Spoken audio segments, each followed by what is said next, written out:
ಸ್ನೇಹಿತರೆ, ಮುಂಜಾನೆಯ ಶುಭಾಶಯಗಳು. ಇಂದಿನ ದಿನ ಸುದಿನವಾಗಲಿ ಅಂತ ಬಯಸ್ತಾ ಮುಂಜಾನೆಯ ಮಾತಿಗೆ ತಮಗೆ ಸ್ವಾಗತ, ಸುಸ್ವಾಗತ, ಆದರದ ಸ್ವಾಗತ. ಇಂದಿನ ಮುಂಜಾನೆಯ ಮಾತು ನಮ್ಮ ಊರಾದ ಮಾಳ ಗ್ರಾಮದ ಪರಶುರಾಮನ ಸನ್ನಿಧಿಯಿಂದ. ಸ್ನೇಹಿತರೆ, ಇದು ನಮ್ಮ ಊರಿನ, ನಮ್ಮ ಸಮಾಜದ ದೇವಸ್ಥಾನ. ಹೇಗಿದೆ ನೋಡಿ ಇಲ್ಲಿನ ಸುತ್ತಮುತ್ತಲಿನ ವಾತಾವರಣ. ನಿಮಗೆ ಸಣ್ಣ ವಿಡಿಯೋ ಮಾಡಿ ಹಾಕೋದಕ್ಕೆ ಬಹಳ ಸಂತೋಷವಾಗ್ತಿದೆ. ಸ್ನೇಹಿತರೆ, ಈ ಒಂದು ಸವಾರಿ ಕಟ್ಟೆ ನಿಮಗೆ ಕಾಣ್ತಾ ಇದೆ ಮೇಲೆ. ಹೇಗಿದೆ ಅಂತ ಹೇಳಿದರೆ, ಇದಕ್ಕೆ ಮೆಟ್ಟಿಲುಗಳು ಕಾಣ್ತಾ ಇದ್ದಾವೆ ನೋಡಿ.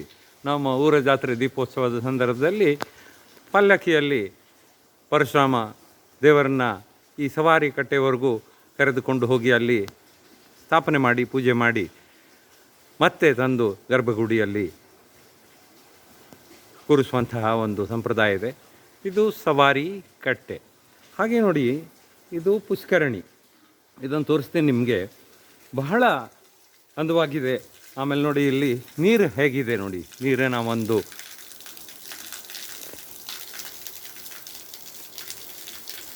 ನೀರನ್ನು ತೋರಿಸ್ತಾ ಇದ್ದೀನಿ ನಿಮಗೆ ಈ ಸವಾರಿ ಕಟ್ಟೆಯನ್ನು ನೋಡಿದರೆ ಅನಿಸ್ಬೋದು ಪ್ರಾಯಶಃ. ಮುಂದೆ ನೋಡಿ, ಅಲ್ಲಿ ಕಾಣ್ತಾ ಇದೆ.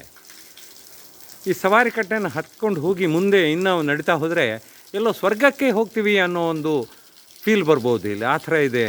ಪ್ರಕೃತಿ ರಮಣೀಯವಾದ ಸ್ಥಳ ಇದು. ಇದು ಮಾಳಗ್ರಾಮ.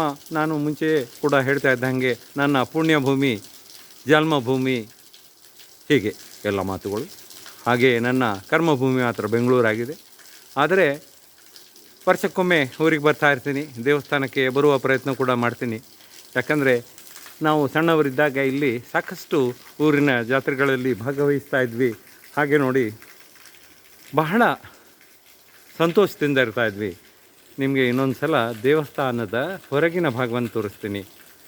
ಸ್ನೇಹಿತರೆ, ನೀವು ಬನ್ನಿ ಈ ಪರಶುರಾಮ ದೇವಸ್ಥಾನದ ಸನ್ನಿಧಿಗೆ. ಪರಶುರಾಮನ ದರ್ಶನ ಮಾಡಿ ಕೃತಾರ್ಥರಾಗಿ ಅಂತ ಹೇಳ್ತಾ ನನ್ನ ಮಾತುಗಳನ್ನು ಮುಗಿಸ್ತೀನಿ. ಮಾತುಗಳನ್ನು ಕೇಳಿದ್ದಕ್ಕೆ ಧನ್ಯವಾದಗಳು. ಪ್ರೀತಿ ಇರಲಿ. ಇಂತಿ ತಮ್ಮ ವಿಠ್ಠಲ್ ಬೋಡಸ್, ಮಾಳ, ಮುಳ್ಳೂರು. ಬಹಳ ಸಂತೋಷವಾಯಿತು ಇಂದಿನ ಮಾತುಗಳನ್ನು ಪರಶುರಾಮನ ಸನ್ನಿಧಿಯಿಂದ ಮಾತಾಡೋದಕ್ಕೆ.